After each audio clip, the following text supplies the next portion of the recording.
Kobe Bryant slept 4 hours a night. He told people about it. He turned it into a philosophy, and millions of people wrote it on gym walls. Mamba Mentality. Get up at 4, train while the world sleeps, win. And by the end of his career, his body was falling apart. Torn Achilles, knee, shoulder, a run of injuries that ended one of the greatest careers basketball has ever seen. Nobody at the time connected those two facts. But the science had been sitting there for years, saying exactly what would happen. The best-kept secret in elite sport is free. It costs nothing. It's completely legal. And for about 20 years, almost every professional team on Earth actively organized their schedules to make it impossible. Here's what most people think they know. Sleep is important. LeBron sleeps a lot. You need 8 hours. Fine. What almost nobody knows is the actual story. Why it took the sports world 2 decades to notice the cheapest performance gain available. What finally changed.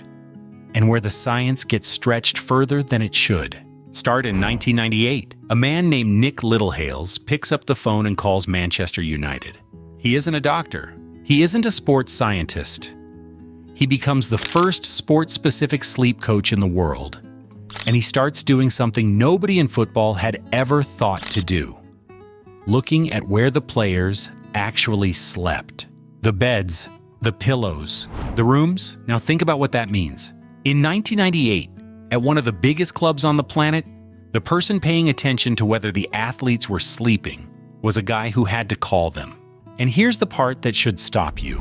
It took roughly 20 years for the rest of the sports world to follow. 20 years. Not for a new drug, not for some billion-dollar technology, for sleep. So why the delay? Because sport had a story about sleep, and the story was, sleep is for the weak. That's the culture Kobe fed, and Michael Jordan before him. Hustle culture in a jersey? If you were sleeping, someone somewhere was outworking you. Except one sport was quietly doing the opposite.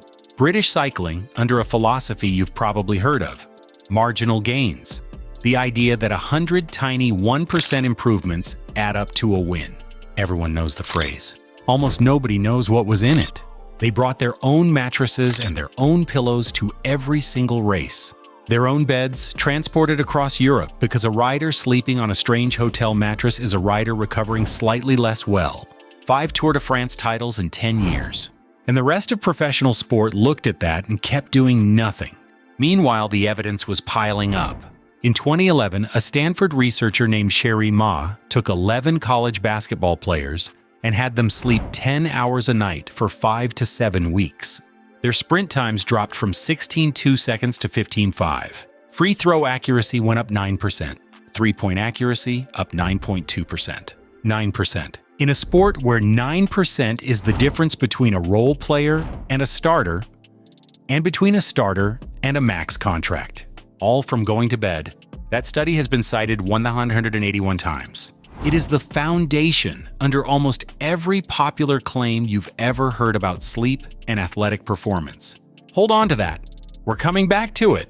Then in 2014, Matthew Malowski looked at adolescent athletes and found that the ones sleeping under 8 hours were 1.7 times more likely to get injured than the ones sleeping 8 or more. 70% more injuries, replicated 3 years later in Swedish youth athletes. And in 2011, Rachel LaProult and Eve Van Couter restricted young healthy men to 5 hours of sleep for 1 week. 1 week. Their testosterone dropped 10 to 15%, the equivalent, hormonally, of aging 10 to 15 years. Now go back to Kobe. 4 hours a night for 2 decades in a body being asked to absorb NBA punishment. The science can't prove his sleep caused his injuries. Nobody ran that experiment on Kobe Bryant. But his career reads like the pattern the research predicts, written out in full. The greatest counterexample to Mamba mentality is Mamba himself. So the science was there. Why didn't the leagues act? Because the leagues were the problem. An NBA executive told ESPN's Baxter Holmes in 2019 that sleep deprivation was the dirty little secret that everybody knows about. Players averaging around 6 hours of sleep in a 24-hour period, games ending at 10:30 at night, with a body still flooded with cortisol and adrenaline that has no idea it's supposed to shut down. Then a flight. Then a time zone. Then another game. Hassan Whiteside called sleeping properly in that schedule impossible. Tobias Harris said this would become the NBA's concussion story. There's a coach in this too. Steve Clifford, running the Charlotte Hornets in 2017 and 2018, sleeping 4 to 5 hours a night, developing headaches severe enough to take him away from the job. The system wasn't just grinding down the players. And this is where it gets almost funny. In 2019, researchers at Stony Brook analyzed 37,000 tweets from 112 NBA players. If a player tweeted late at night, that's it, that's the whole signal. He scored about 1 point fewer the next day and shot 1.7% worse. You can see it in the timestamps. A man's next day shooting percentage, visible in when he was on his phone. Now here's the turn, and it's a real one. Andre Iguodala started tracking his sleep. The numbers that came back, with 8 hours or more, 37% fewer turnovers, and 45% fewer fouls. Not a study, not a lab. One player, his own data, his own game. That's the moment the argument changed. Not because the science got better. The science had been sitting there since 2011.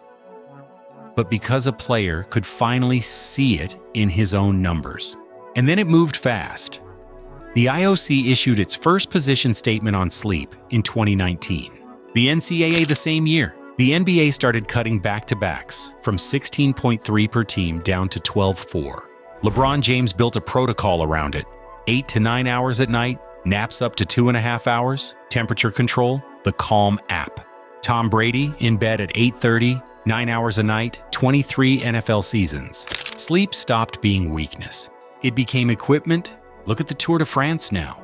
Teams hauling $6,000 mattress toppers to every stage. Riders averaging 8 hours and 15 minutes a night in 2023.